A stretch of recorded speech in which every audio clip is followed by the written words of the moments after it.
Hey everyone, my name is Wedge. With the full Dragons of Tarkir set list released, it's time once again for us to do our Best of the Rest series, where we talk about some of the best cards from Dragons of Tarkir not released individually. In this video, we'll be covering white cards. Enjoy. Avon Tactician is 5 mana for a 2/3 bird soldier with flying. When it enters the battlefield, bolster 1. Not the most exciting card ever, but just fine for limited. At worst, it'll bolster itself and become a 3/4 flyer for 5, which is perfectly fine. It's definitely limited playable. Center Soul is 2 mana for an instant with rebound. Target creature you control gains protection from the color of your choice until end of turn. This is the kind of combat trick I can get behind. Rebound gives this amazing value. Sure, it doesn't directly pump the creature's combat stats, but 2 turns of protection could be enough to win you the game if you put it on something huge, or just get a few prowess triggers. Either way, we're talking about 2 mana for 2 turns of color protection at instant speed. It's hard to argue with that. It's a pretty great card. Also, those pants, they look familiar. Champion of Artisan is 4 mana for a 3/2 Hound Warrior with lifelink. There isn't much to say here except that it's okay. It'll trade in combat to morph and manifest creatures, which isn't the best thing in the world. The upside is that you will gain 3 life, so it isn't all bad news. It's not an all-star creature by any means, but it's decent. Dragon Hunter is 1 mana for a 2/1 human warrior with protection from dragons. It can block dragons as though it had reach. The flavor here is pretty fantastic. Let me just start there. A card with pro dragons and can only block dragons as though it had reach. How cool is that? Also, it's hard to argue against a 2/1 for 1 with no drawback. I really like Dragon Hunter. I almost want dragons in standard to be a thing, so warrior players can use this and have it actually be good. I doubt that'll happen, but hey, it can block Dragon Sarkin, so that's kind of cool. Mocha Captain is 3 mana for a 1/1 human soldier with first strike. Whenever it attacks, bolster 1. I really dislike that it's a 1/1 when it comes in, but worst case scenario, it'll be a 2/2 on its first attack. If you can get that through without incident, the captain could cause some headaches. Turning 2/2s into 3/3s can win games. It's definitely limited playable. I actually really like this card. Bolster's an interesting mechanic. Mocha Dunecaster is 1 mana for a 0/2 human wizard. You can pay 2 mana and tap it to tap target creature without flying. What? Your sand can't get high enough to tap flyers? I'll pass. You embarrass me. Get out of here. Mocha Warrior is 2 mana for a 3/1 human warrior. I don't normally mention vanilla cards in these reviews, but a 3/1 for 2 is always limited playable, always. This will make my deck every time, no question.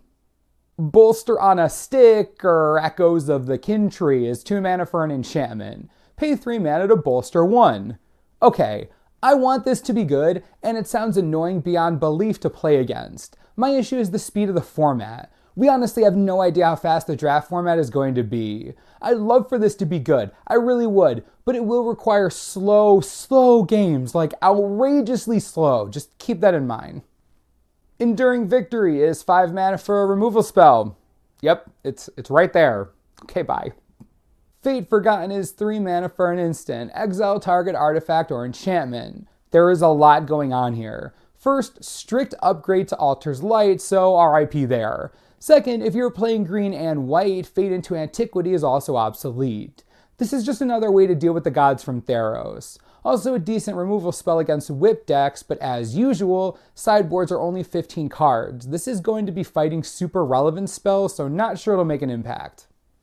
Glaring Aegis might be one of my favorite limited cards. 1 mana for an enchant creature aura. When it enters the battlefield, tap target creature an opponent controls. Enchanted creature gets +1/+3. Now, sure, you can't use this at instant speed, but you can tap down their biggest blocker, make your biggest attacker even bigger, and just outclass your opponent for 1 white mana. People used to love Holy Strength back in the day. Look at where we are now. It is a strict upgrade and a great one at that. Gleam of Authority is 2 mana for an enchant creature aura. Enchanted creature gets +1/+1 for each +1/+1 counter on other creatures you control. Enchanted creature also has vigilance, and you can pay 1 white mana and tap it to bolster 1. Okay, this is no High Sentinels of Artisan, but don't underestimate this card's power. In the right strategy, this will win limited games by itself. If your opponent doesn't have removal for the creature this is going on, I'm not sure how they can stack up. Just a few activations will put the creature this is on way out of lethal combat damage range. Again, in the right strategy, total bomb. Just keep that in mind. Graceblade Artisan is 3 mana for a 2/3 human monk. It gets +2/+2 for each aura attached to it. Don't get me wrong, it's trying its best to be core Spirit Dancer, but it just isn't. The problem is that the cost is too high. There is a really good blue-white heroic deck in Standard right now. With this ability and a lower cost, it would be a powerhouse. As it stands now, it'll be hilarious and limited with Jeskai Runemark, or if you're lucky enough to manifest it with Cloud Form, anything like that. But past that, it's just too expensive. Great Teacher's Decree is 4 mana for a sorcery with rebound. Creatures you control get +2/+1 until end of turn. Isn't this just brutal? Assuming your creatures don't die on the first swing, the second one is sure to mess up your opponent big time. This doesn't have the immediate impact that Flying Crane technique has, but I'm okay with that. It's still outrageously powerful and will probably win you games in Limited. Misthoof Kieran is 3 mana for a 2/1 Kieran with Flying Vigilance and Megamorph costing 2 mana. This card is not only beautiful, but awesome as well. A 2/1 for 3 with Flying and Vigilance is alright already. A 3/2 after you Megamorph, it's just plain good. If your opponent doesn't have an air defense, this is going to hit for a lot of damage real fast. I'll be playing this card a lot. Secure the Waste is X and 1 white for an instant. Put X 1/1 white warrior tokens onto the battlefield. What? Are you kidding me? The card's insane. Commander players are assuredly pooing themselves right now. It isn't Martial Coup, but it is instant speed and cheaper. Also, creating warriors, I've heard, is something that players want to be doing right now. Oh, right, in case you forgot, there's a red-white devotion deck running around playing Purphoros. This card with Purphoros is just nasty business. Secure the Waste is going to be a staple in Commander until the end of time. It's one of the best limited cards in this set and could make a splash in Standard. Lastly, yes, creating soldiers would have been too powerful, obviously. Jeez.